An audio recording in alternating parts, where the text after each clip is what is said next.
আসসালামু আলাইকুম। আমেরিকাতে এই ১ম ছেলের স্কুলের পিকনিকে গেলাম। তো অভিজ্ঞতাটা কেমন ছিল সেটাই আপনাদের সাথে একটু শেয়ার করি।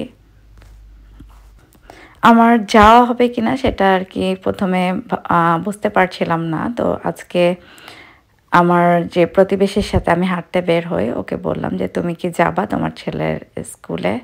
তো সে বলল যে, "হ্যাঁ, যাবে।" তো আমার ছেলে যেহেতু আমার সেই ফ্রেন্ডের সাথেই পড়ে, তো সেইজন্য ওর সাথে আমরা আর কি চলে আসলাম। তা আমাদেরকে দেখে দেখেন যে রায়ান কতটা খুশি। কারণ ও তো তখন জানতো না যে আমরা সত্যিই আসবো কিনা।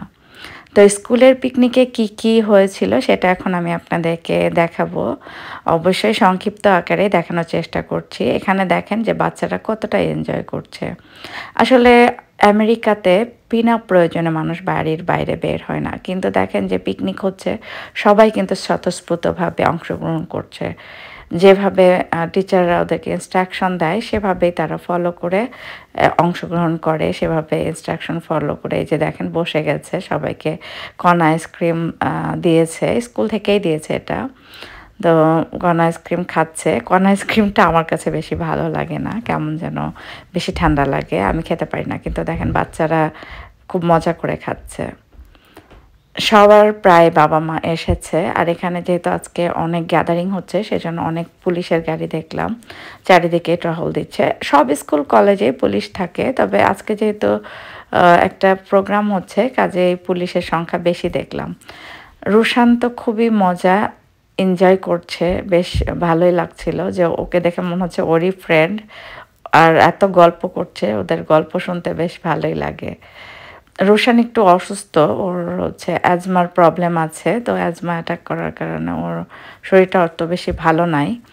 তো কর্ন আইসক্রিম শেষ করে এখন ওদেরকে ইনডোর গেমের জন্য নিয়ে যাওয়া হচ্ছে। আজকে রেনি ডে, সেজন্য পিকনিকটাও ভেতরেই হচ্ছে, বাইরে নিয়ে যায়নি। আমি আমার ফ্রেন্ডের কাছে শুনলাম যে আগে পিকনিক গত বছর আর কি বাইরে নিয়ে গেছিল। তো আজকে যেহেতু বৃষ্টি আর ডেটটা ফিক্সড ছিল সেজন্যই আর বাইরে নিয়ে যায়নি। কিন্তু ওরা দেখেন বিভিন্ন খেলার বাউন্স হাউস সহ বিভিন্ন কিছু নিয়ে এসেছে। ভাড়া পাওয়া যায় এখানে। তো নিয়ে এসেছে। তো এখানে লাইন ধরে ধরে বাচ্চাদেরকে মজা করার সুযোগ করে দেওয়া হচ্ছে যাতে কোনো বিশৃঙ্খলা না হয়। বাচ্চারা সবাই একই রকমই, সারা পৃথিবীর বাচ্চাই। ওরা লাফালাফি মজা মজা করতে ভালোবাসে। কিন্তু টিচার যখন ওদেরকে গাইড দিচ্ছে যে এভাবে যাও, সবাই দেখেন মেনে চলছে। ওর অ্যাজমার কারণে রোশানকে আমি ভেতরে ঢুকতে দেইনি। রায়ান দেখেন যাচ্ছে এই বাউন্স হাউসের ভেতর দিয়ে। ওদের মজা করা দেখতে বেশ ভালোই লাগছে। রোশান এখানেই বেশি সময় খেলছিল এটা নিয়ে। যে যার মতো আসলে এনজয় করছে। আমার কাছে এই জিনিসগুলো খুব ভালো লাগে যে ওরা বাচ্চাদেরকে এন্টারটেইনমেন্ট দেওয়ার জন্য বিভিন্ন ধরনের আয়োজন করে। যদিও আমার আগে কখনো যাওয়া হয়নি, সুযোগ হয়নি আর কি। কিছু সীমাবদ্ধতার কারণে অনেক কিছুই আসলে ইচ্ছা থাকলে উপায় হয় না। তো এই এখানে স্লাইডিং করতেও বাচ্চারা বেশ মজা পাচ্ছে। তো আমার ছেলেও বেশ কয়েকবার উঠেছে। তো আমি আমার সাথে সাথে আরও সব বাবা-মাও তাদের স্মৃতিগুলো ধারণ করার চেষ্টা করছে। তো এখানে দেখলাম যে ওদের একটা টিচার স্যান্ডেলগুলো খুব সুন্দর করে গুছিয়ে রাখছে। এখানে সবাই আসলে সব ধরনের কাজ করে, পরিবেশটা গুছিয়ে রাখতে চেষ্টা করে। এই জিনিসটা আমার কাছে খুবই ভালো লাগে। আর বাচ্চাদেরকে ছোটোবেলা থেকে সব কিছু শিক্ষা দেয় স্কুলে, যার কারণে বাসাতেও আমরা চেষ্টা করি সব কিছু শেখানোর। আসলে শেখানোটা ছোট থেকেই করতে হয়, নাহলে বড় হলে আর তারা করতে চায় না। উল্টা দিক থেকে আসতে যে একটা বেবি পড়ে গেছে।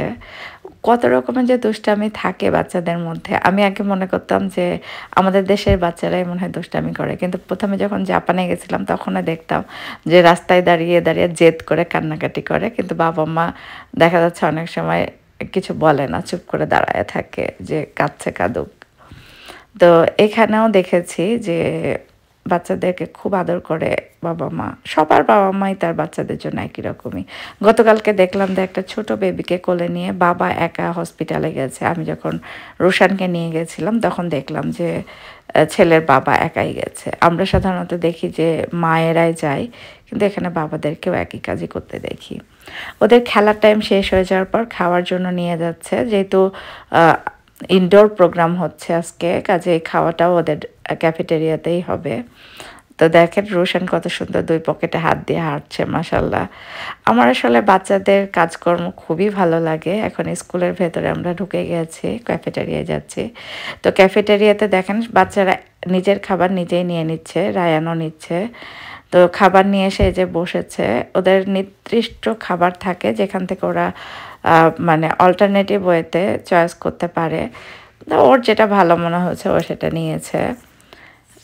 সব বাচ্চারাই তাই। তো এখানে সব বাচ্চার মায়েরা, অনেক মানুষ আজকে, সেই জন্য টিফিন টাইমটা হয়তো আলাদা করে দিয়েছে। এখন ফার্স্ট গ্রেডের বাচ্চারা সব বসেছে এখানে, খাওয়া শেষ করে নিজেদের সব যে খাবারের প্লেট সব নিজেরাই ফেলে দিচ্ছে।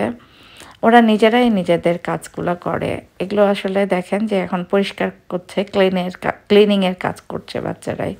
খুবই ভালো লাগে এই জিনিসগুলো। আমি জাপানেও দেখেছি, আমেরিকাতেও দেখছি যে বাচ্চাদেরকে ছোটোবেলা থেকেই এগুলো কাজ শেখানো হয়।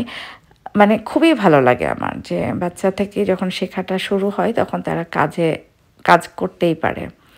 তো এখানে ওয়ালে বেশ কিছু নিউজ দেখলাম ওরা দিয়ে রেখেছে। ভালো লাগে, সব কিছুই ভালো লাগে। ভালোকে ভালো বলতে পারা এবং খারাপকে খারাপ বলতে পারা, এটাই আসলে আমাদের হওয়া উচিত। এই যে দেখেন এখন 4th গ্রেডের বাচ্চাদেরকে আইসক্রিম দেওয়া হচ্ছে। মানে ছোট থেকে শুরু করে বড়দেরকে সবাইকেই আইসক্রিম দেওয়া হয়েছে, একই রকমভাবে খেলানো হয়েছে।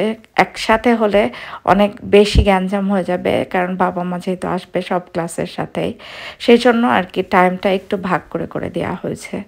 তারপরেও দেখলাম একটা নতুন অভিজ্ঞতা হলো, আমার কাছে ভালোই লেগেছে। আমার কাছে আসলে সব কিছুই ভালো লাগে, যেটাই করি নতুন দেখি বা পুরাতন দেখি আমার কাছে ভালোই লাগে। এই তো আমরা এখন বাসায় চলে এসেছি। তো আজকের দিনটা মাশাআল্লাহ অনেক ভালো কেটেছে। আমার মনে হয় আপনাদেরও খুব ভালো লেগেছে, নতুন একটা কিছু দেখাতে পেরেছি আমি। তো সবাই ভালো থাকবেন, আমাদের জন্য দোয়া করবেন। আবারও ইনশাল্লাহ দেখা হবে। আসসালামু আলাইকুম, আল্লাহ হাফেজ।